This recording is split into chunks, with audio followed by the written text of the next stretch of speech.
शादी के लिए 50,000 रुपये वित्तीय सहायता, घर को मरम्मत करने के लिए 20,000, साइकिल खरीदने के लिए 4,000, काम के लिए औजार खरीदने के लिए 15,000, बच्चों को पढ़ाने के लिए 5 से 10,000 रुपये, बीमार पड़ने पर वित्तीय सहायता और मृत्यु होने पर 1 से 5 लाख रुपए तक का मुआवजा, घर में बच्चा पैदा होने पर, बच्चे का जन्म होने पर 10,000 रुपये का लाभ आप भी पा सकते हैं मात्र एक काम करने से। चौंकिए नहीं, जागो बिहार के इस खास शो में आज आपको ऐसी योजना के बारे में बताएंगे और योजना से जुड़ने का तरीका सिखाएंगे जिसके माध्यम से आप या आपके परिजन लगभग 13 तरह की कल्याणकारी योजनाओं का लाभ ले सकते हैं।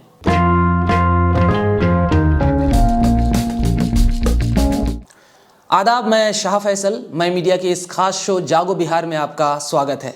इससे पहले कि हम आगे बढ़ें, आपसे गुजारिश है कि मैं मीडिया को फेसबुक, यूट्यूब, ट्विटर, इंस्टाग्राम पर फॉलो कर लें।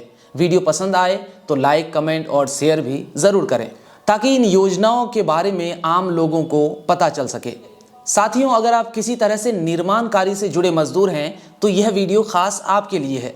जिन लाभों के बारे में बताया गया है ये सभी लाभ आप भी पा सकते हैं। लेकिन पहले यह जान लेते हैं कि निर्माण कार्य से जुड़े कौन कौन से मजदूर इस योजना का लाभ हासिल कर सकते हैं। अगर आप भवन निर्माण और सड़क निर्माण के अकुशल कोटि के कामगार हैं, राजमिस्त्री हैं, राजमिस्त्री के हेल्पर, बढ़ई, लोहार, पेंटर, भवन में बिजली और उससे जुड़े कार्य करने वाले इलेक्ट्रीशियन, भवन में फर्श फ्लोर पर टाइल्स का कार्य करने वाले मिस्त्री या उसके सहायक हैं, सेटिंग व लोहा बांधने का कार्य करने वाले, गेट ग्रिल वेल्डिंग करने वाले, कंक्रीट मिश्रण करने वाले, कंक्रीट मिक्सचर मशीन चलाने वाले या कंक्रीट मिक्सचर ढोने वाले, महिला कामगार जो सीमेंट गाढ़ा मिक्स ढोने का कार्य करती है, रोलर चालक, सड़क पुल व बांध निर्माण कार्य में लगे मजदूर, सड़क पुल बांध भवन निर्माण कार्यों में विभिन्न आधुनिक यंत्रों को चलाने वाले मजदूर, बांध पुल सड़क या भवन निर्माण में लगे चौकीदार, भवन निर्माण में जल प्रबंधन का कार्य करने वाले प्लम्बर, फीटर इत्यादि, ईंट निर्माण व पत्थर तोड़ने के कार्य में लगे मजदूर, रेलवे, टेलीफोन, हवाई अड्डा इत्यादि के निर्माण में लगे अकुशल अस्थायी मजदूर,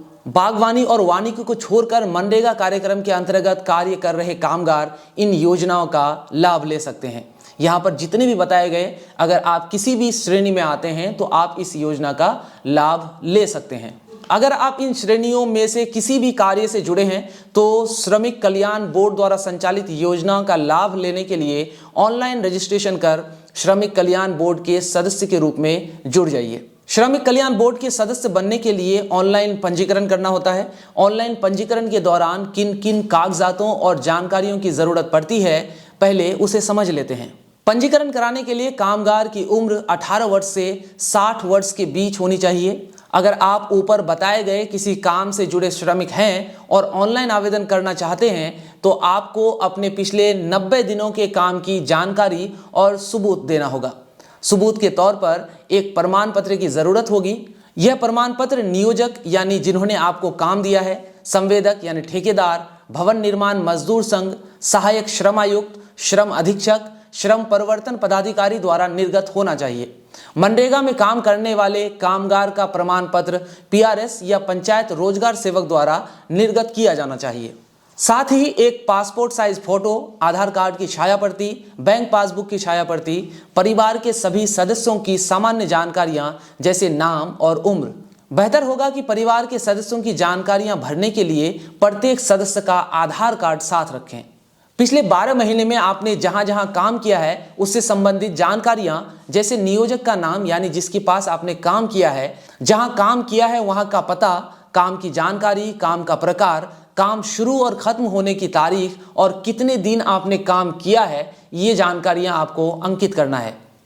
जब ये सभी जानकारियां आपके पास मौजूद हों तो आप श्रमिक कल्याण बोर्ड में श्रमिक पंजीकरण करा सकते हैं। इसके लिए आपको गूगल में BOCW सर्च करना है।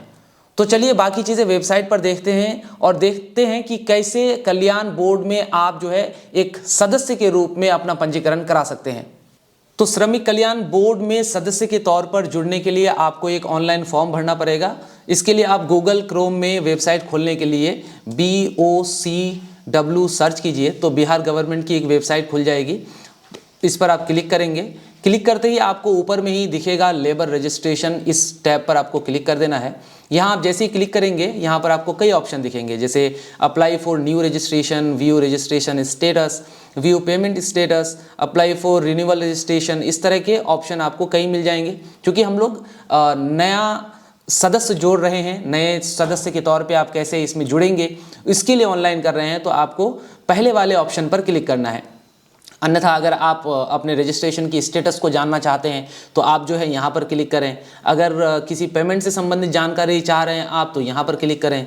अप्लाई फॉर रिन्यूअल रजिस्ट्रेशन, अगर आप पहले से कोई सदस्य हैं और आप रिन्यू करना चाहते हैं, क्योंकि हर 5 साल के बाद आपकी सदस्यता को रिन्यू करना होता है, और अगर आपका 5 साल मुकम्मल हो चुका है तो आप यहाँ से रिन्यू कर सकते हैं। क्योंकि हम लोग नए सदस्य कैसे बनते हैं श्रमिक कल्याण बोर्ड का, उस पर बात कर रहे हैं, इसीलिए हम लोग पहले पर क्लिक करेंगे, अप्लाई फॉर न्यू रजिस्ट्रेशन। इस पर आप जैसे ही क्लिक करेंगे तो यहाँ पर आपसे आधार सत्यापन करने के लिए कहा जा रहा है। यानी कि जो भी आपका आवेदक है, आप अगर आवेदक हैं तो आपका जो आधार कार्ड होगा, यहाँ पर आधार कार्ड और अपना नाम यहाँ पर आप अंकित करेंगे। तो जो भी आपका आधार कार्ड नंबर है आपको वो डालना है,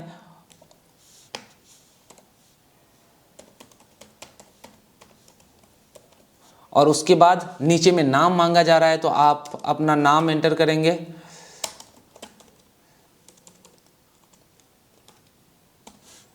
और आपको प्रमाणित करें पर क्लिक कर देना है। जैसे ही आप प्रमाणित करें पर क्लिक करेंगे, अगर आपने सही जानकारी डाली है, मतलब कि आधार नंबर और अपना नाम सही से अंकित किया है, तो आपका फॉर्म जो है वो खुल जाएगा। इस तरह का फॉर्म आपको खुला हुआ मिल जाएगा, जिसमें आपको सबसे ऊपर में आपका नाम ऑटोमेटिक उन्होंने ले लिया, चूँकि आपने आधार सत्यापन के समय में अपना नाम अंकित कर दिया है। उसके बाद एप्लीकेशन डेट, आज मतलब जिस तारीख को आप एप्लीकेशन डाल रहे हैं उसकी तारीख यहाँ पर लिखा हुआ आ रहा है। साइड में आपको दिखेगा एक फ़ोटो अपलोड करने का, जैसे कि हमने शुरू में भी बताया कि आपके पास एक फ़ोटो होना चाहिए, आपको एक फ़ोटो अपलोड करना है अपना।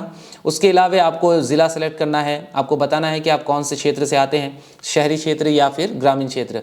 उसी तरीके से अगर आप ग्रामीण क्षेत्र से हैं तो यहाँ सेलेक्ट करेंगे तो आपके पास ऑप्शन आ जाएगा यहाँ पर प्रखंड वगैरह सेलेक्ट करने का। जैसे आप यहाँ पर ज़िला सेलेक्ट करेंगे तो ग्रामीण क्षेत्र से हैं तो आपसे पूछा जाएगा कि आपका कौन सा ब्लॉक है। उसके बाद पंचायत का ऑप्शन आ जाएगा। पंचायत का ऑप्शन के बाद आपसे पूछा जाएगा कि आपका अस्थाई पता क्या है, परमानेंट एड्रेस क्या है।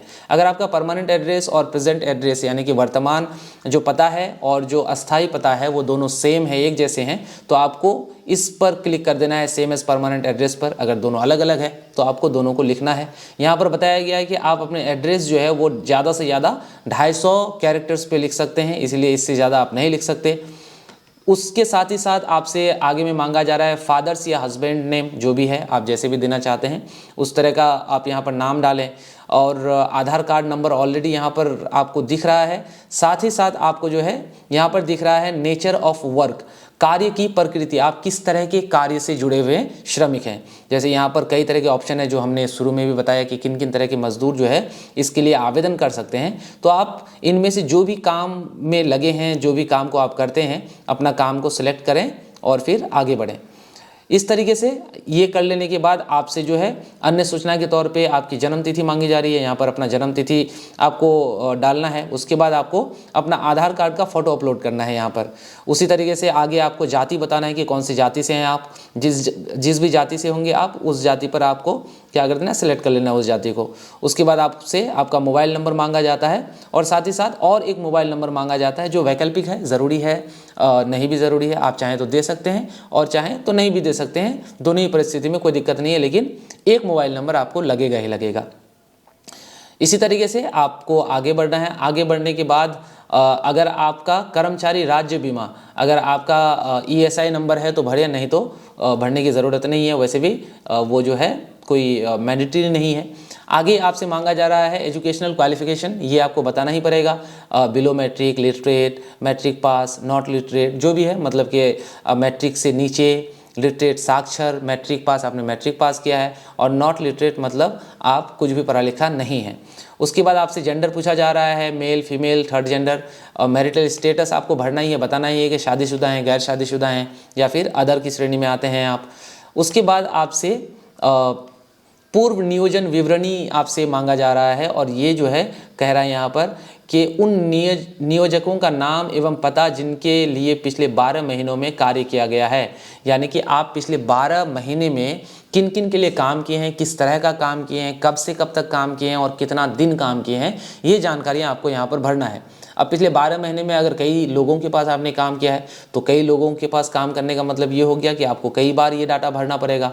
हर बार भरने के बाद ऐड मोर, यहाँ जो मोर दिख रहा है ऐड मोर, यहाँ पर आपको क्लिक कर देना है।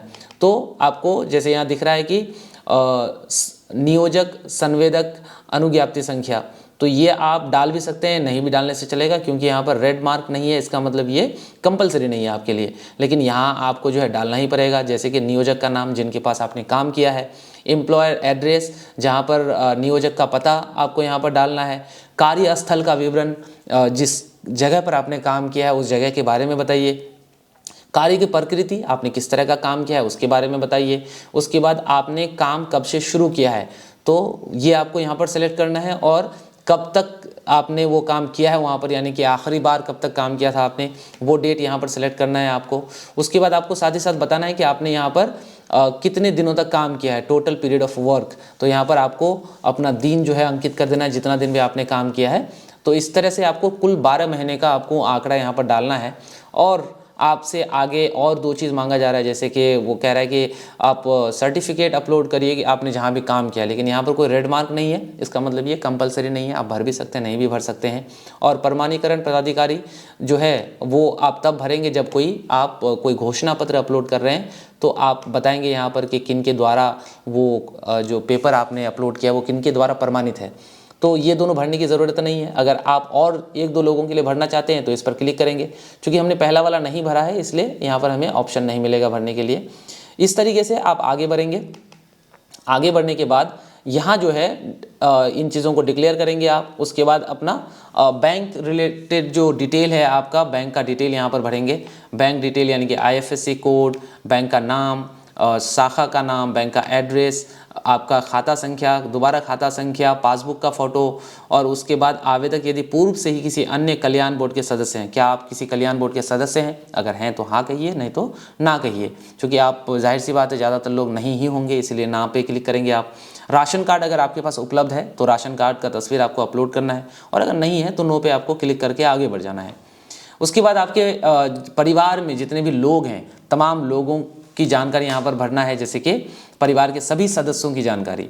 पहले नाम भरना है, पता भरना है, जिनका नाम आपने डाला है उनके साथ आपका क्या संबंध है वो आप यहाँ से सेलेक्ट करेंगे। उसके बाद उनकी उम्र क्या है, जेंडर क्या है, और फिर अगला जो सदस्य है परिवार का अगर 1 से ज़्यादा है तो आप फिर से ऐड मोर पर क्लिक करेंगे, तो फिर और एक बार आपको ऑप्शन मिलेगा। इस तरीके से आप तब तक करते जाएंगे जब तक कि आपके परिवार के तमाम सदस्यों की जानकारी आप यहाँ भर नहीं देते। इसके बाद हाँ, इसके लिए हमने बताया था कि आप नाम, पता वगैरह सही तरीके से डाल सकें, एज वगैरह सही तरह से डाल सकें। इसके लिए ज़रूरी है कि आप तमाम सदस्य का जो है आधार कार्ड अपने पास पहले रखें और वो ही देख करके आप यहाँ पर भरें। उसके बाद आता है घोषणा पत्र। घोषणा करने में यहाँ पर जो है आपको अपने आश्रितों का डिटेल डालना है। तो आपके परिवार में जितने लोग हैं और आपकी कमाई से जो घर चल रहा है, तो आप जो कमा रहे हैं तो आपके नीचे जितने लोग पल रहे हैं वो तमाम लोग आपके आश्रित हुए। तो अगर आपके घर में 6 लोग हैं, 7 लोग हैं, तो वे तमाम लोग आपके आश्रित हुए। तो इस तरीके से आप क्या करेंगे, यहाँ पर नेम ऑफ नॉमिनी में जो है आप नामित आश्रित का नाम में जितने भी लोग आप पर डिपेंडेंट हैं उन तमाम लोगों की जानकारी यहाँ पर एक एक करके भरना है आपको। पहले नाम भरना है, अगर आपके बच्चे हैं तो बच्चों का नाम जाएगा, बीवी का नाम जाएगा, माता पिता का नाम जा सकता है। तो आप यहाँ पर पहले नाम भरेंगे, उसके बाद एड्रेस भरेंगे, जिनका भी नाम भर रहे हैं उनका एड्रेस यहाँ पर, उनके साथ आपका रिश्ता क्या है, जो भी रिलेशन है वो भरना है आपको, उम्र क्या है वो भरना है, और इस तरीके से आपको आगे बढ़ना है। लेकिन यहाँ पर एक चेक मार्क दिख रहा है आपको, जैसे कि हमने एक कोई नाम यहाँ पर डाला, उनका एड्रेस डाल दिया, उनके साथ जो संबंध है वो डाल दिया, हमने उम्र डाल दिया। उसके बाद हमें बताना पड़ेगा कि क्या हम इस शख्स को जो है अपना नॉमिनी बनाना चाहते हैं। अगर आप नॉमिनी बनाना चाहते हैं, जो भी जैसे 5 लोगों का नाम आपने एंट्री कर लिया, और जिनको भी आप नॉमिनी बनाना चाहते हैं वो उनके नाम के सामने में आप इस तरीके से क्लिक करके चेक मार्क डाल देंगे। अब कोई ज़रूरी नहीं किसी एक को ही नॉमिनी बनाना है, आप एक से ज़्यादा लोगों को भी नॉमिनी बना सकते हैं, लेकिन शर्त यह है कि आपको बताना पड़ेगा कि नॉमिनी को कितने प्रतिशत हिस्सेदारी दे रहे हैं आप। जैसे कि आपने मसलन 2 लोगों को नॉमिनी बनाया है और आप हिस्सेदारी जो है आधा आधा बांटना चाहते हैं, तो आपको एक तरफ 50 लिखना पड़ेगा, दूसरी तरफ भी 50, यहाँ पर इस ऑप्शन में 50 लिखना पड़ेगा। लेकिन वही चीज़ अगर आप नॉमिनी में आश्रितों में 10 लोग डाल दिए हैं, 5 लोग डाल दिए हैं और 5 को अपना नॉमिनी बनाना चाहते हैं, तो 5 के लिए इसको चेक करना पड़ेगा और साथ ही साथ बताना पड़ेगा कि प्रत्येक को कितना कितना प्रतिशत करके आप बंटवारा दे रहे हैं। ये तमाम चीज़ें कर लेने के बाद जो है आपको आगे बढ़ना है, सबमिट पे क्लिक कर देना है। आर यू CSC मेंबर, आप CSC के सदस्य हैं, अगर हैं तो हाँ, नहीं तो ना, और इस तरीके से सबमिट कर देना है। और आपको रजिस्ट्रेशन के दौरान एक मामूली चार्ज पे करना होता है, तो हो सकता है ये इंटरनेट बैंकिंग से ही कटे, तो आगे में उसका प्रोसेस आपको दिख जाएगा। और इस तरीके से जो है आप ऑनलाइन का पूरा प्रोसेस आपका परिपूर्ण होता है, कंप्लीट होता है। अगर अब यदि किसी श्रमिक का पंजीकरण स्वीकार कर लिया जाता है तो वह श्रमिक श्रम कल्याण बोर्ड का सदस्य बन जाता है, और श्रमिक कल्याण बोर्ड के सदस्य के तौर पर आवेदक कई तरह की श्रम कल्याण योजनाओं का लाभ ले सकता है। कई योजनाओं का लाभ आपको तब मिलेगा जब आप श्रम कल्याण बोर्ड के सदस्य के तौर पर अपना 3 साल पूरा कर चुके होंगे, और कई योजनाओं का लाभ आपको तब मिलेगा जब आप अपना 1 साल पूरा कर चुके होंगे। अगर हम लोग योजनाओं के बारे में बात करें तो श्रम कल्याण बोर्ड की महिला कामगार सदस्य को प्रथम 2 बच्चों के जन्म पर 10-10 हज़ार रुपये का मातृत्व लाभ दिया जाता है। यह लाभ स्वास्थ्य समाज कल्याण विभाग व अन्य विभागों द्वारा दिए जाने वाले अनुदान के अतिरिक्त है, यानी कि ऐसे नॉर्मली जो पैसा मिलता है किसी अस्पताल में अगर किसी बच्चे का जन्म होता है तो ये उसके अतिरिक्त है, इलावे है। श्रम कल्याण बोर्ड के कामगार सदस्य की स्वाभाविक मृत्यु यानी सामान्य मौत पर कामगार के आश्रितों को 1 लाख रुपए, और अगर दुर्घटना में मृत्यु हो जाती है तो 4 लाख रुपए का अनुदान दिया जाता है। वहीं यदि दुर्घटना मृत्यु किसी आपदा के समय में होता है तो चूंकि 4 लाख का मुआवजा आपदा प्रबंधन विभाग की ओर से दी जाएगी, तो सिर्फ जो बोर्ड की तरफ से है आपको 1 लाख रुपए दिया जाएगा। तो ऐसी परिस्थिति में भी किसी सदस्य की मृत्यु पर 5 लाख रुपए मिल जाता है। हर साल मैट्रिक की परीक्षा में पास करने वाले जो निबंधित मजदूर हैं उनके बच्चे जो जिला में टॉपर करेंगे, यानी कि एक तो जनरल टॉपर होता है, उसके अलावे जिन मजदूरों का यहाँ पर जो बोर्ड के सदस्य हैं उनके बच्चे जिला स्तर पर जो 1st, 2nd, 3rd पोजीशन में रहेगा उन्हें 25,000, 15,000 और 10,000 रुपये का प्रोत्साहन राशि दिया जाता है। ये जो है जनरल जिला टॉपर से उसके अतिरिक्त होगा, उसमें नहीं काउंट किया जाएगा। जितने लोग इस टीम में हैं उस टीम के बच्चों को देखा जाएगा। 3 वर्ष से पुराने श्रमिक कल्याण बोर्ड के कामगार सदस्यों को शादी के लिए 50,000 रुपये की वित्तीय सहायता दी जाती है। वहीं घर मरम्मती कराने के लिए 20,000 रुपये देने का प्रावधान है।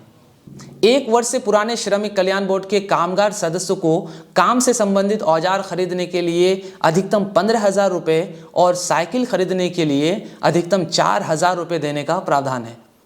वहीं श्रमिक कल्याण बोर्ड के कामगार सदस्य के बच्चों को पढ़ाई लिखाई के लिए वित्तीय सहायता भी दी जाती है। यदि कामगार सदस्य का पुत्र या पुत्री का दाखिला IIT, IIM या एम्स जैसे सरकारी स्तर के संस्थानों में होता है तो श्रमिक कल्याण बोर्ड की ओर से पूरे कोर्स की ट्यूशन फी दी जाती है। सरकारी ITI में एडमिशन होने पर 20,000, वहीं पॉलिटेक्निक, नर्सिंग या समकक्ष डिप्लोमा कोर्स में पढ़ाई के लिए एक मुश्त 10,000 रुपये देने का प्रावधान है। अब जब आपने सरकार की इस महत्वपूर्ण योजना के बारे में जान लिया है तो इसका लाभ ज़्यादा से ज़्यादा लोग ले सके, इसलिए लोगों को इस योजना के बारे में ज़रूर बताएं। साथ ही साथ ज़्यादा से ज़्यादा वीडियो को शेयर करें, क्योंकि शेयर करेंगे तो ज़्यादा से ज़्यादा लोगों तक पहुंचेगा और हो सकता है कि आपके शेयर करने की वजह से किसी को इस योजना की जानकारी मिल जाए और वो एक सदस्य के रूप में लाभ भी लेने लगे। मैं आशा करता हूं कि आपको इस वीडियो के माध्यम से बहुत कुछ जानने का मौका मिला होगा। आगे हमें किस योजना पर बात करनी चाहिए आप कमेंट में ज़रूर बताएं। आप कमेंट कर इस वीडियो के बारे में भी 2 शब्द कह सकते हैं, अच्छा लगा, बुरा लगा, किन चीज़ों में सुधार करना चाहिए, जो भी है आप कमेंट ज़रूर करें। आपने आखिर तक वीडियो को देखा, इसके लिए आपका हम शुक्रगुजार हैं। साथ ही साथ अगर आपने अब तक मैं मीडिया को फॉलो नहीं किया है तो फॉलो कर लीजिए। मिलते हैं अगले वीडियो में। धन्यवाद।